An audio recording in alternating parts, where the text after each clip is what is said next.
Rainbow here, the Fat Yankee, my friends. So listen, I'm going to do a video here, guys, on how to dehydrate the beef jerky.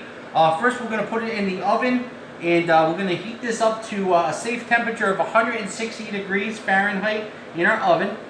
And then after that, we're going to move this over to our dehydrators, okay? So as you know, here at the Fat Yankee, we got the big commercial Wesson dehydrators. And I use these nice trays here. You can watch some of my videos on that. So real important when you're lining up your beef jerky, guys, to have it, not touching. You don't want the beef jerky to touch, because what's going to happen is it's going to take a lot longer to cook. Okay. So this is what I got here. This is a maple walnut jerky that we did, and we're going to make this video here. Now, I'll never understand this, but I see people when they on these videos on YouTube all the time, they make beef jerky, and they sit there, and they pat their jerky with a paper towel. I don't understand that. I never understood that, guys. Don't pat your jerky. Don't be a jerky patter. Jerky does not need to be patted, my friends. You're taking off all that flavor when you do that, okay? So we don't want to pat our jerky. We want to leave all that flavor. The flavor is the love, baby. It's the love. So that's what we want to leave on our jerky, my friends. So I'm going to line this up here, guys. I got a couple of pounds. Just be done in about another few minutes here, guys. Then I'm going to pop this in the oven, okay? So, here we go. We got this tray here, guys. We got one more tray besides this. Now this jerky here, too, I've left some nice, big maple walnuts in here. What I like to do a lot of times is when I'm cooking jerky and I use a particular ingredient, like let's say I use an orange or a mushroom or something like that, I like to leave big pieces of that fruit or vegetable or nut sometimes in there too. Now when I'm making it for myself, I can do that, right? Because this way I can have a nice little treat besides my beef jerky. So I always put the biggest piece of meat in the front of the tray so that I know where to put my probe in. Alright? Here we go. I'm listening behind me, guys. My oven has come to temperature. I can hear it back there. So we got some nice walnuts here. This is a nice maple walnut beef jerky, guys. This is going to be delicious. You got to try this one. Bear with me, guys. I know. Don't get impatient. Don't get impatient. I'm almost done. It's going to be worth the wait. Trust me. Don't forget to check out this video online too, my friends. This maple walnut one is fantastic, okay?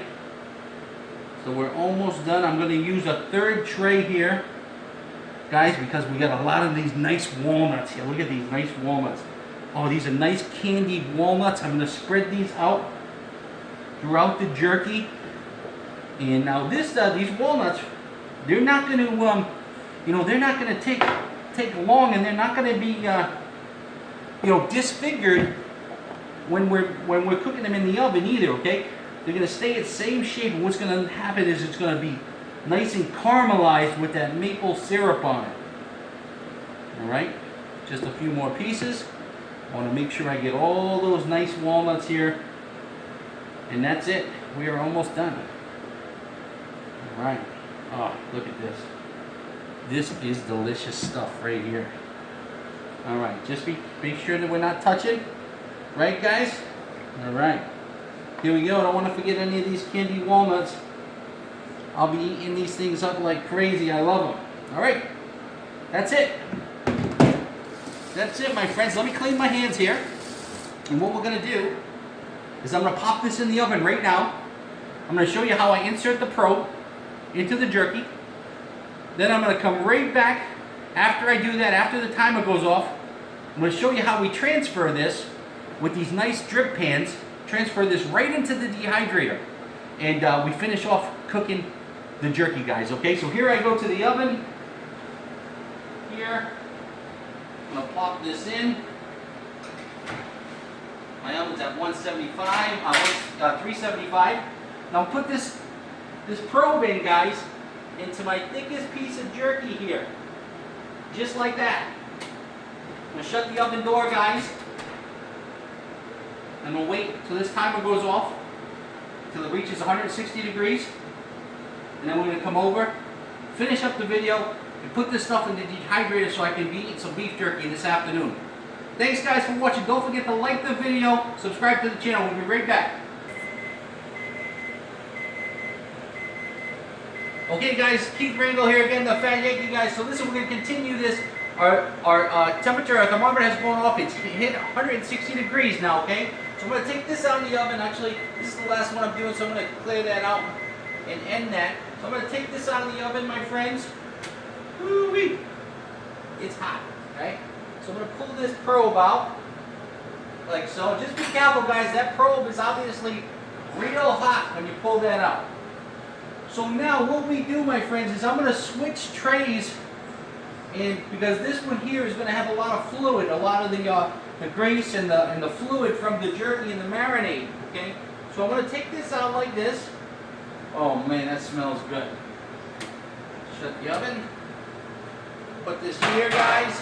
I'm going to take this from one rack real fast, like. And put that in another rack, okay? You see all that, the drippings that are in this pan? So we're going to take that, we're going to clean that out. Now I'm going to take this, my friends, and put this in our dehydrator. Alright? Oh, we got our nice caramelized walnuts here on this one. Ooh, this is good. I love this stuff. Alright, guys. So here's what we do. I'm going to open this up real quick. I'm going to take this just like this. I'm going to slide this into the Weston dehydrator, and that's it, my friends. I got this set already for 4 hours, 155, 160 degrees, so we are at temperature. We're going to wait for this to go off. You know, we do this jerky all the time, so we know how long it's going to take, so we're going to check it pretty close to when it's almost done, guys. So that's how you do it. Bring it up to 160 or above in the oven, transfer it to the dehydrator. That's it. Take it off the racks, let it come to room temperature, and then start your bagging, baby. Alright? Hey guys, thanks for watching. Like the video, subscribe to the channel, and again, we'll see you in the next video. Thanks.